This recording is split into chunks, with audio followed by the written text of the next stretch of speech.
আসসালামু আলাইকুম প্রিয় ভিউয়ার্স, সবাইকে স্বাগতম আমাদের আজকের ভিডিওতে। সরকারি চাকরিজীবীদের জন্য একটি দারুণ খবর নিয়ে এসেছি আমরা। অপেক্ষার পালা শেষ। জুলাইয়ের 1 তারিখ থেকেই কার্যকর হচ্ছে বহু প্রতীক্ষিত বেতন বৃদ্ধি, মহার্ঘ ভাতা এবং ইনক্রিমেন্ট। সরকারি কর্মচারীদের জন্য এটি সত্যিই আনন্দের সংবাদ। 1 জুলাই 2025 থেকেই বেতন বৃদ্ধি কার্যকর হচ্ছে। এর মানে হল এই মাস থেকেই নতুন বেতন কাঠামো অনুযায়ী তাদের বেতন হিসাব করা হবে। সবচেয়ে বড় খবর হলো এই বেতন বৃদ্ধির সাথে যুক্ত হচ্ছে মহার্ঘ ভাতা এবং সাধারণ ইনক্রিমেন্ট। যদিও বেতন বৃদ্ধি 1 জুলাই থেকে কার্যকর হচ্ছে, তবে সরকারি কর্মীরা তাদের বর্ধিত বেতন হাতে পাবেন আগামী আগস্ট মাসের বেতনের সাথে। এর মানে হলো আগস্ট মাসের বেতনের সাথেই তারা জুলাই মাসের বর্ধিত বেতন পেয়ে যাবেন। আসুন একটি উদাহরণ দিয়ে দেখি কিভাবে এই বেতন বৃদ্ধি কাজ করবে। ধরে নিন একজন সরকারি কর্মচারীর বর্তমান বেসিক বেতন 11,000 টাকা। সাধারণ 5% ইনক্রিমেন্ট এই 11,000 টাকার উপর 5% ইনক্রিমেন্ট যোগ হবে, অর্থাৎ 11,000 টাকার 5% হল 550 টাকা। সুতরাং তার বেসিক বেতন দাঁড়াবে 11,000 যোগ 550 সমান 11,550 টাকা। এই ইনক্রিমেন্ট প্রতি বছরই যোগ হয়, কিন্তু এবার এটি মহার্ঘ ভাতা ও বিশেষ প্রণোদনার সাথে যুক্ত হচ্ছে। চিকিৎসা ভাতা, টিফিন ভাতা এবং বাসা ভাড়া সহ অন্যান্য প্রচলিত ভাতাগুলো নিয়ম অনুযায়ী যোগ হবে। এই ভাতাগুলো সাধারণত বেসিক বেতনের সাথে সম্পর্কযুক্ত এবং সেগুলো কিছু কিছু ক্ষেত্রে আনুপাতিক হারে বৃদ্ধি পেতে পারে, যদিও মূল বৃদ্ধিটা আসছে বেসিক ও প্রণোদনা থেকে। 15% বিশেষ প্রণোদনা, মহার্ঘ ভাতা, এটি এবারে সবচেয়ে বড় চমক।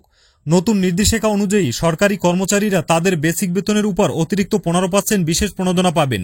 উদাহরণের ক্ষেত্রে 11,550 টাকার উপর 15% বিশেষ প্রণোদনা যোগ হবে।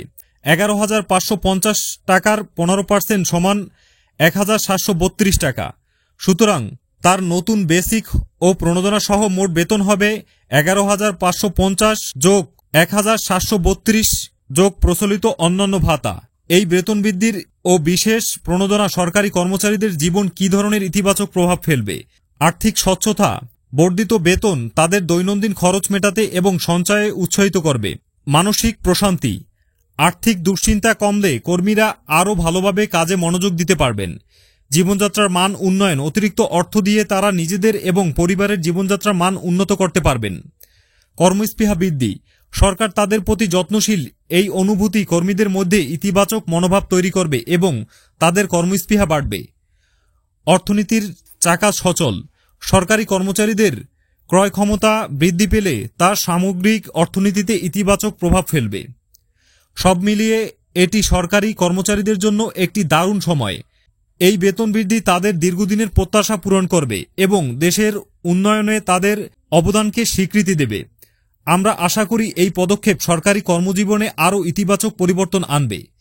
এই বিষয়ে আপনার কি মতামত? আপনার কি মনে হয় এই বেতন বৃদ্ধি যথেষ্ট? কমেন্ট বক্সে জানাতে ভুলবেন না। আমাদের ভিডিওটি ভালো লাগলে লাইক করুন, শেয়ার করুন এবং আমাদের চ্যানেলটি সাবস্ক্রাইব করে আমাদের পাশেই থাকুন। দেখা হচ্ছে পরবর্তী ভিডিওতে। ততক্ষণ পর্যন্ত ভালো থাকুন, সুস্থ থাকুন। আল্লাহ হাফেজ।